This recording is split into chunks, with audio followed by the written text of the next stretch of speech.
The days are gone by when literacy was acquired with degrees, certificates and title obtained by merit on the raw mind, wherein one could live to defend what he or she have learnt. The days are now here with gadgets to make literacy necessity simple, such as computers and the web.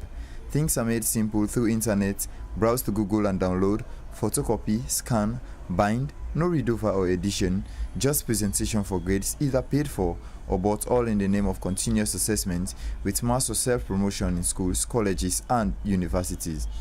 And the latter is always mass number of illiteracy rates as a result of too many people are lazy to learn on the raw mind. From the 70s moving on the trend to the 80s and early 90s, Sierra Leone was known as the Athens of West Africa, a place where foreigners came to acquire education. And those were the days Sierra Leoneans were out there to prove their mettle as products of the Athens of West Africa. But nowadays, those honors and accreditations are much more conferred on outsiders, taking into cognizance our colleges, universities, and our primary level are now involved in pamphlet selling in order to acquire grades. Failing to comply will be at your own detriment.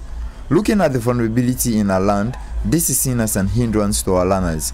Another point of concern is the complacency of our learners not taking their work serious. The addiction of selling pamphlets and asking of money for grades from our teachers and lecturers has become the order of the day, and it goes along with a common saying, education is privilege, who want to learn will learn. At first, the educational system of 7 years in primary, 5 years in secondary and 2 years in lower and upper six was highly favored compared to nowadays. Education nowadays to education in those days cannot be compared in any way. The education in those days was far better than it is today. Firstly, the teachers in those days were more committed to their work than the teachers today. Now the teachers today actually go more for money than the love of the job itself. The people in those days that we are teaching were committed more to the job than the work. The government and the people to contribute to the drop of education in the country? To an extent, yes. For example, even the pupils are not even committed to the purpose for which they come to schools these days.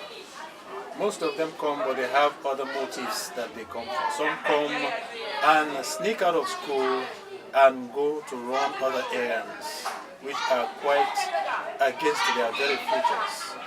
And most of them are really not attending classes, nor are they studying at home. And unfortunately, most parents are not also monitoring their children's studies at home. So the children, to a large extent, are really responsible for the drop of education in the country. This country used to be referred to as the Athens of West Africa in terms of education. People came from all over this sub-region to seek tertiary education in this country. And by then, people were very proud wherever they found themselves in the world to say that we came from Furabe College, the University of Sierra Leone. But now, things seem to have changed drastically. There are challenges of poverty in the first place. On the part of the parents and their backgrounds, some come from very poor backgrounds. There are intelligent students who actually may do well if they enter into the tertiary institutions, but because of the poor backgrounds, they cannot meet the cost of their education at the tertiary institutions.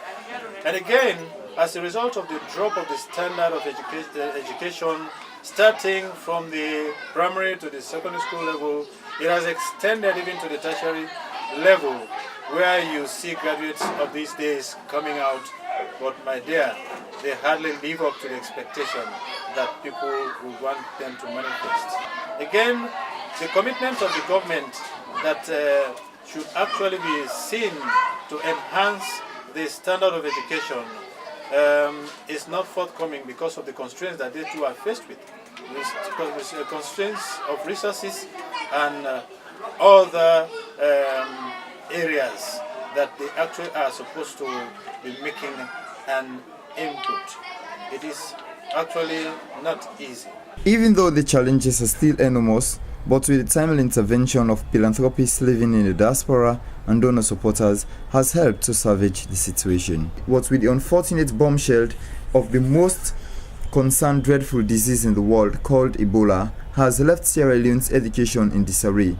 Most or some of our school buildings are in the ruins, all as a result of improper supervision from the government and lack of maintenance. This is a school situated on the western area of Freetown, and they have been in existence since 2007. But up till now, it still looks dilapidated and outdated, and because of the vulnerability and poverty that has befallen our country, parents are still rushing to gain registration for their children in this school. But at any rate, they are still striving to make success. Well, this school has been in existence from 2007, and since then to this point in time, it has actually made a remarkable performance in terms of public examination, and the owner of this school is Mr. Francis Keru, who is the proprietor, and in that form, though there have been some challenges or other difficulties, we've seen that the school is actually working well or going on a good academic performance. So the school is actually located at 5 Pedro Drive, Kamama Lomle Freetown. For almost a year now, our learners have not been able to learn in the classroom except through radio and television broadcast teaching. And the concern of most Sierra Leoneans is for those children who live in the extreme parts of the provinces of villages where to access radio television network is a challenge. And this is how I caught up with some students and teachers who told me how they felt about the current situation. I feel bad because most of my colleagues, they don't get better. Some they don't weigh worse, some they don't die for this Ebola. Well, they don't be drop out because they don't get, they themselves died.